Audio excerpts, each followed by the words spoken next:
Salah satu setting keren di Dragon Ball Super bab 104 adalah museum para pahlawan terhebat di bumi.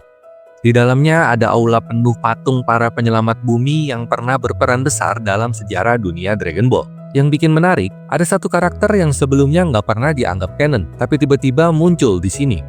Beberapa pahlawan di museum memang nggak disebut namanya dan mungkin nggak semua familiar, tapi ada juga yang punya sejarah panjang dan peran penting di semesta Dragon Ball. Ini jadi semacam tribut tersembunyi buat karakter-karakter yang mungkin udah lama terlupakan, tapi tetap punya dampak besar dalam cerita.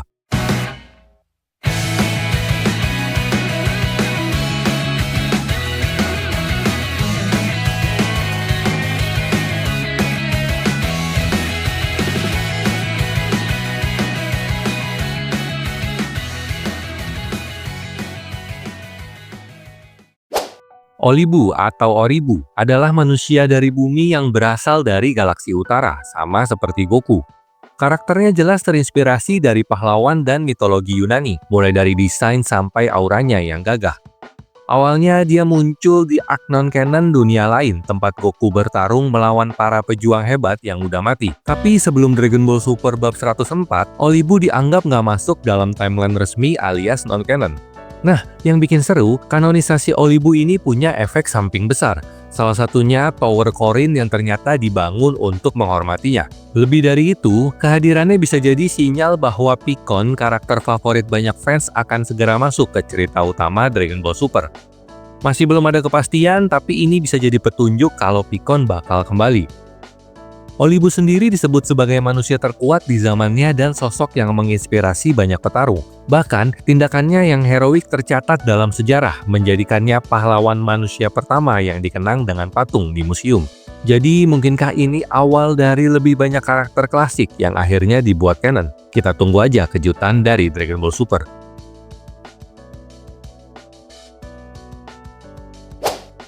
Setelah Olibu, museum ini menampilkan berbagai patung pahlawan tanpa urutan tertentu.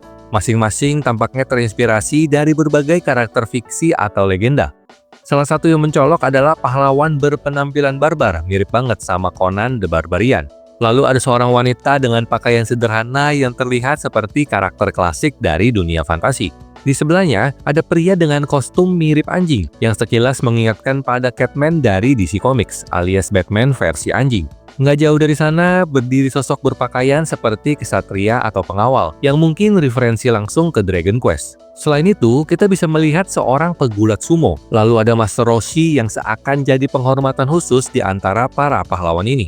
Di sisi lain ada sosok misterius berhelm ala abad pertengahan dan seorang pilot, yang diduga bisa jadi referensi dari Dragon Quest 2. Meski tidak disebutkan secara eksplisit siapa mereka, keberadaan patung-patung ini menunjukkan bahwa sejarah pahlawan di dunia Dragon Ball jauh lebih luas dari yang kita kira.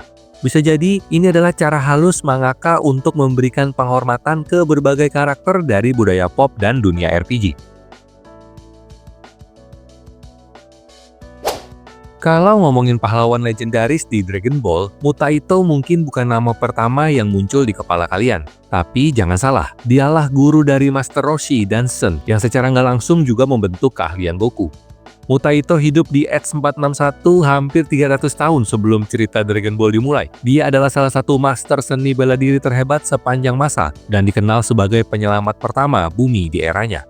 Momen paling heroiknya mengorbankan nyawa demi menyegel Raja Piccolo dengan teknik Mafuba alias gelombang penahanan jahat. Teknik ini begitu kuat sampai-sampai membunuh penggunanya sendiri, dan Mutaito rela melakukannya demi menyelamatkan dunia dari kehancuran.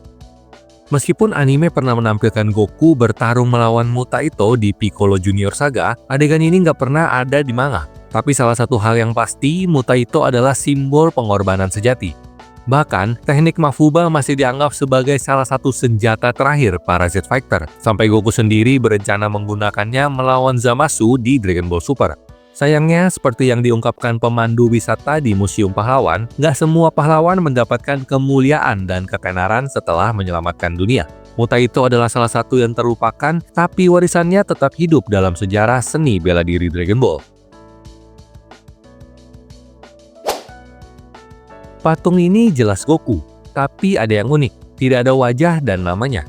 Bentuknya menunjukkan siluet dan gaya rambut khasnya, tapi identitasnya tetap dirahasiakan. Seperti yang dijelaskan oleh pemandu wisata, beberapa pahlawan memilih untuk tidak mencari ketenaran atau kekayaan, dan Goku adalah salah satunya. Goku memang nggak pernah melihat dirinya sebagai pahlawan, meskipun udah berkali-kali menyelamatkan dunia. Tapi yang menarik, bumi tetap mengenangnya sebagai sosok legendaris. Patung ini kemungkinan dibuat untuk merayakan kemenangan Goku atas Raja Piccolo, meski desainnya lebih menyerupai Goku dewasa ketimbang versi anak-anaknya. Mungkin ini karena gaya seni Toyotaro, atau mungkin emang Goku yang lebih dikenal dalam wujud dewasa. Yang pasti, di antara semua patung pahlawan, Goku adalah yang termuda. Dan itu cukup keren mengingat betapa besar dampaknya dalam sejarah dunia Dragon Ball. Tahu nggak, putra Goku, Gohan, juga punya patung di Museum Pahlawan. Tapi bukan dalam bentuk Ultimate Gohan atau Super Saiyan-nya, melainkan alter ego-nya yang paling ikonik, The Great Saiyaman. Jadi ceritanya, waktu Gohan masuk sekolah, dia harus menyembunyikan identitasnya karena sempat ketahuan berubah jadi Super Saiyan saat menghajar perampok bank. Solusinya, minta Bulma bikin kostum khusus.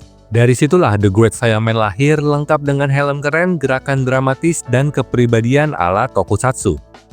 Gohan jelas terinspirasi dari pasukan Ginyu, makanya dia sering berpose norak dan berteriak lebay tiap kali bertarung.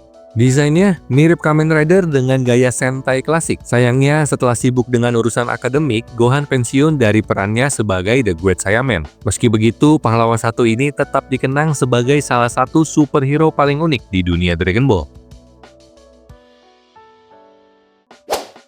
Siapa yang gak kenal Mr. Satan alias Hercules? Dia itu juara seni bela diri dunia ke-24, 25, 26, dan 27, plus pahlawan yang katanya paling hebat di bumi. Ya, katanya sih. Pertama kali muncul di Cell Saga, Hercules dengan pede ngaku bakal ngalahin Cell, padahal dia nggak sadar betapa lemahnya dia dibanding petarung asli Dragon Ball. Ini yang bikin dia jadi salah satu lelucon terbesar dalam sejarah Dragon Ball. Sebenarnya, Hercules itu cuma manusia biasa yang kebetulan ada di dunia yang penuh dengan monster, alien, dan dewa.